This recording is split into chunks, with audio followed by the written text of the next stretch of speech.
যেই মেন 2021 এর একটা প্রিভিয়াস ইয়ার সলভ করা যাক। এখানে বলেছে 3 sin x plus 4 cos x equals to k plus 1 হলে k এর পসিবল কি কি ভ্যালুস হতে পারে সেটা আমাদেরকে ফাইন্ড আউট করতে হবে। তো আমরা এরকম এক্সপ্রেশনের মিনিমাম এবং ম্যাক্সিমাম ভ্যালু কত হয় জানি, that is under root of a square plus b square less than equals to a sin x plus b cos x less than equals to under root of a square plus b square. এটা হলো এই এক্সপ্রেশনটার minimum এবং maximum value, যেখানে এর মান হচ্ছে 3 এবং বির মান হচ্ছে 4। যদি আমরা ভ্যালুগুলো এখানে পুট করি তাহলে আমরা কি পাবো, -5 less than equals two 3 sin x plus 4 cos x less than equals two plus 5।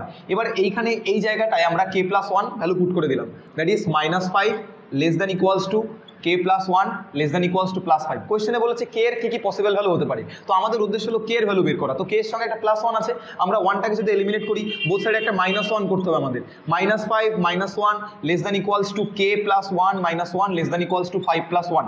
তাহলে কি হলো, -6 less than equals two k less than equals two 4। তাহলে -6 থেকে 4 এর মধ্যে আমরা পসিবল কতগুলো ইন্টিগ্রাল ভ্যালু পাবো, -6 থেকে 0 এর মধ্যে আমরা পাবো 6টা, আর 0 থেকে 4 এর মধ্যে আমরা পাবো 5টা। তাহলে টোটাল কটা পসিবল ইন্টিগ্রাল ভ্যালুস রয়েছে, 11টা। অর্থাৎ এই এক্সপ্রেশনটা তখনই স্যাটিসফাই করবে k এর 11টা পসিবল ভ্যালুর জন্য, যার রেঞ্জ হবে -6 থেকে +4। Thank you.